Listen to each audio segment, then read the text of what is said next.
Bueno, continuando con los temas, vamos a ver el tema de condiciones de alto riesgo.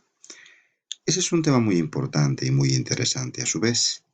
Entonces, se llaman condiciones de alto riesgo a cuadros que podrían llevar a la muerte del paciente en forma rápida. Hablamos de minutos a horas. A ver si nos ubicamos. Una vez que el paciente está en el suelo, por decir un accidente de tránsito, ¿no? El paciente está en el auto o en el suelo, lo que nosotros vamos a hacer es el ABDS, ¿ya? Suponiendo el paciente está inconsciente. Puede estar consciente o inconsciente, ¿ya? Nosotros tomamos respiración y pulso si está inconsciente. El paciente respira y tiene pulso, es decir, el paciente está vivo, ¿ya? Una vez que nosotros sabemos que el paciente está vivo, lo siguiente que tenemos que hacer es buscar una condición de alto riesgo, ¿ya? Se llama condición de alto riesgo a cuadros prácticamente que van a llevar a la muerte del paciente en cuestión de minutos a horas. Rápidamente puede llevar a la muerte. Entonces lo que tenemos que hacer es un diagnóstico oportuno, un diagnóstico rápido, tratamiento si es posible, un transporte lo más antes posible y demás, ¿no? ¿Cómo podemos saber si el paciente tiene una condición de alto riesgo? Pues vamos a ver a través de la alteración de los signos vitales.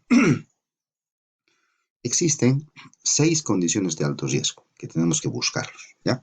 Entonces, para que tengamos una idea, estamos hablando del neumotórax, del hemotórax, tórax inestable, taponamiento cardíaco, shock y TEC. Son estos 6 cuadros que vamos a tocar en este capítulo. Muy interesante, bueno, y muy importante también buscarlos, ¿no? ¿Cómo podemos saber si un paciente tiene una condición de alto riesgo? Pues nos vamos a basar en 3 datos.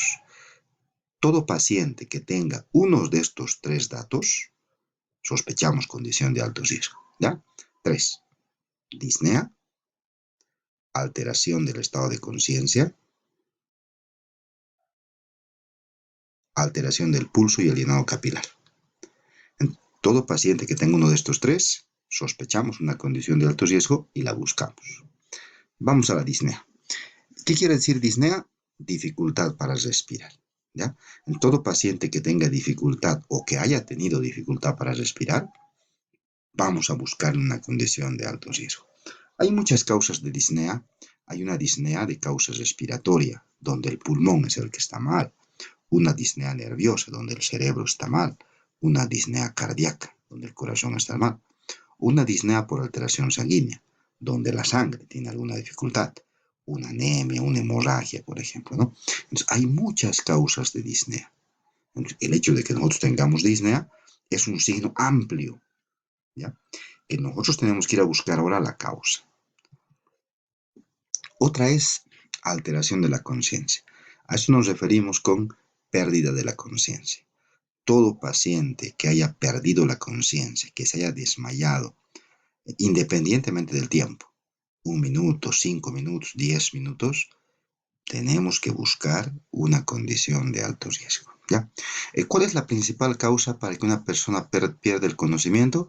La principal causa, la disminución del gasto cardíaco. Es decir, no llega suficiente sangre al cerebro, el cerebro sufre y se desmaya, ¿verdad?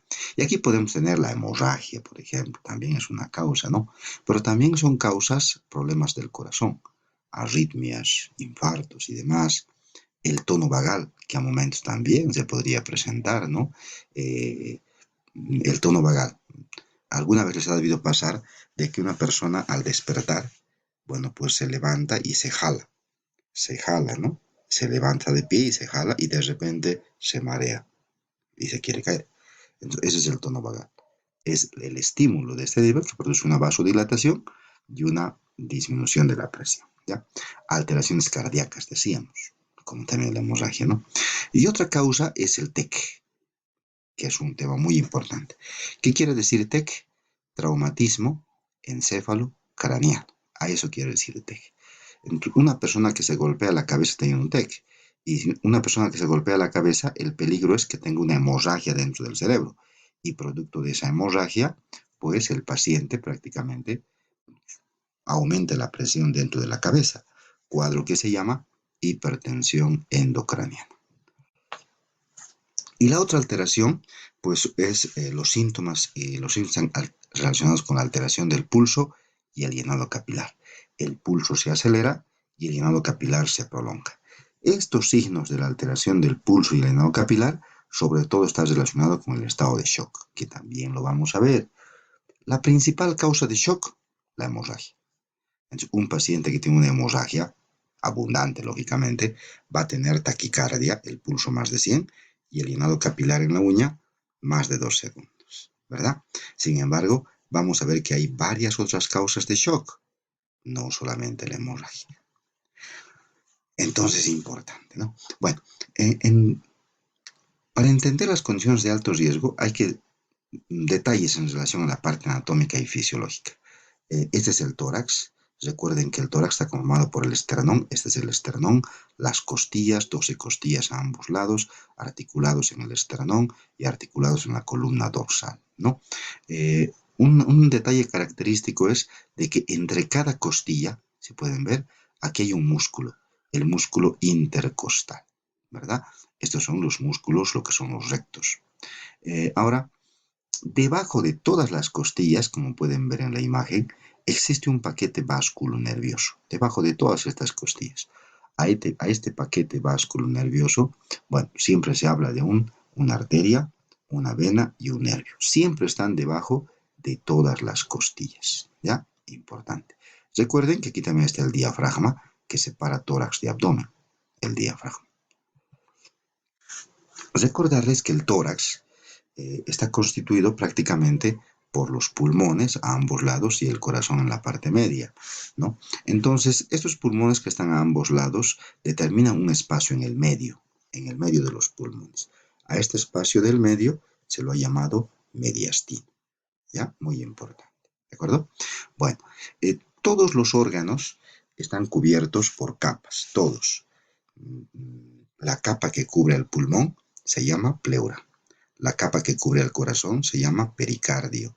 La capa que cubre el cerebro se llama meninges. Entonces todos están cubiertos por capas. Y cada una de estas capas tiene características. Por ejemplo, el pulmón está cubierto por la capa que se llama pleura, que en sí son dos capas, ¿ya? Entonces, una capa que está pegada al pulmón, que es la pleura visceral, y otra capa que está pegado al tórax, que es la pleura parietal, ¿ya? Son dos capas. Dos capas que normalmente están juntas. Se las puede deslizar, pero no se las puede separar, ¿ya? Tienen la presencia de un líquido entre las dos que produce este fenómeno, que se pueden deslizar, pero no se puede separar. Se ha visto de que entre estas dos pleuras se podría juntar gran cantidad de líquido, aire y demás, ¿no? En relación al líquido, se puede juntar cerca de 3 litros, 3.000 ml de cualquier sustancia. Entonces, cuando hablamos, por ejemplo, de hemotórax, hablamos de la acumulación de sangre entre estas dos pleuras. Cuando hablamos de neumotórax, hablamos de que se ha acumulado aire entre estas dos pleuras, ¿ya? Es muy importante. El corazón, pues, esto lo saben de hecho, el corazón tiene 4 cavidades, 2 aurículas, 2 ventrículos, toda la sangre que llega al corazón, a la sangre que llega se la llama precarga, y la sangre que sale del corazón se la llama poscarga, ¿ya? ¿Qué llega al corazón? Pues llega estas venas, que son las venas cavas, y estas otras que son las venas pulmonares. Esa es la precarga. ¿Qué sale del corazón? Pues sale la arteria pulmonar, que están viendo acá, y la aorta. Esa es la poscarga. Precarga, poscarga. Recordarles normalmente que toda la sangre del cuerpo, los 5 litros que aparentemente todos tenemos, algunos un poco más, algunos un poco menos, toda la sangre está distribuida en estos 3 grupos. Un grupo va a la cabeza y al cerebro, lógicamente, otro grupo va al abdomen y a las extremidades, y otro grupo va al corazón y a los pulmones. Esta distribución lo hace el cerebro, ¿ya? Todos necesitan sangre, sangre con oxígeno. No hay ninguna célula, ningún órgano en el cuerpo que no necesite oxígeno. Entonces, toda la sangre que sale del corazón a través de la aorta se va a dividir y se va a distribuir en estos tres grupos en forma equitativa. ¿Ya? Sin embargo, ¿qué es lo que ocurre cuando hay una hemorragia? Si el paciente presenta una hemorragia, pues va a haber una redistribución cuando existe una hemorragia, ¿no? Entonces, esta redistribución va a hacer que la sangre prácticamente, eh, al tener una hemorragia y al no haber la cantidad suficiente de sangre, pues el mismo cerebro manda unas señales a todo el organismo, cosa de que la sangre se redistribuye. Y prácticamente lo que se va a hacer, se va a mandar menos sangre a ciertos lugares y más sangre a otros lugares, ¿ya? Entonces, donde más se va a concentrar toda la sangre va a ser cerebro, corazón y pulmones. Esto gracias al cerebro, vuelvo a repetir. El cerebro manda sustancias vasoconstrictoras y le quita la sangre a ciertas áreas del cuerpo. Y la sangre de estas áreas se van al cerebro, corazón y pulmones, ¿ya? ¿A quién primero se le va a quitar sangre? A la piel y a las extremidades.